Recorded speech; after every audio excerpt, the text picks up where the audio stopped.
Hello, alors aujourd'hui on va parler de Paris, voilà, qui est mal embarqué, une défaite contre Monaco alors qu'ils étaient bien partis, ils menaient 2-0 au score, puis après Monaco est revenu dans le match, j'aurais pas cru que Paris allait faire une contre-performance, d'autant qu'il y avait Kylian Mbappé qui avait été très bon, un Monaco qui m'a surpris, en plus Monaco qui n'avait pas Ben Yedder.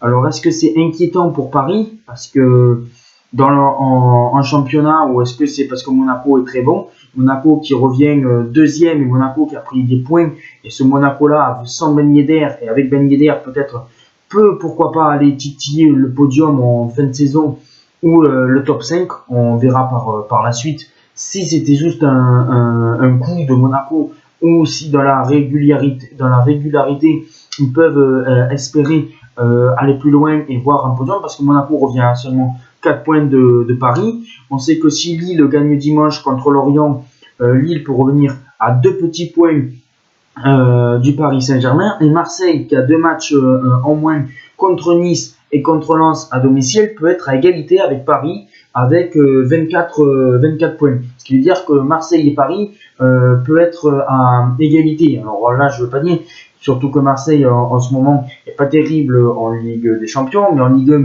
ils font des bons résultats. Mais voilà, mais après je me dis, cette année, Paris n'est pas serein pour être champion de Ligue 1, parce que quand même 3 défaites en 11 journées, surtout face à Lens en début de saison, face à Marseille, face à Monaco, face à des concurrents directs qui peuvent jouer le podium, c'est quand même un peu inquiétant. Après, ils ont gagné face à Rennes, mais voilà, s'il y a des petites inquiétudes. Alors après, est-ce que, pour moi, je pense que Tourelle va être viré, parce que c'est pas possible autrement. Après, on verra, mais c'est sûr que Paris, c'est inquiétant, surtout que là, mardi, ils affrontent Leipzig, un match très important pour la course aux huitièmes de finale de la Ligue des Champions, mais ils sont très mal embarqués pour les huitièmes de finale.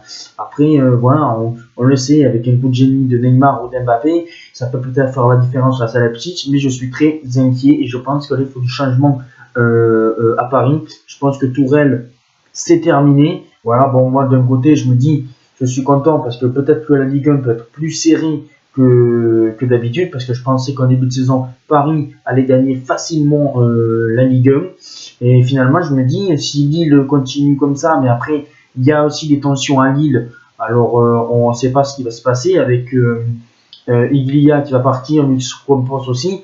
C'est sûr que peut-être Marseille a un coup à jouer peut-être en Ligue 1 s'ils sont réguliers en Ligue 1. Mais Paris, quand même, c'est quand même inquiétant. 3 défaites en 11 journées. On se dit, ça va être un peu compliqué. Mais à voir, parce que je me dis, le match le plus important de la saison face à Leipzig mardi, après une défaite face à Monaco, qui n'est pas un Monaco extraordinaire, c'est quand même inquiétant. Alors, à voir, et je voulais parler de ça, parce que Paris est quand même inquiétant. Ciao les amis. Et peut-être que l'OM, on ne sait jamais, hein, avec ces 2 matchs en retard, l'OM peut être à égalité avec Paris. Mais on est encore loin, mais attention Paris, attention.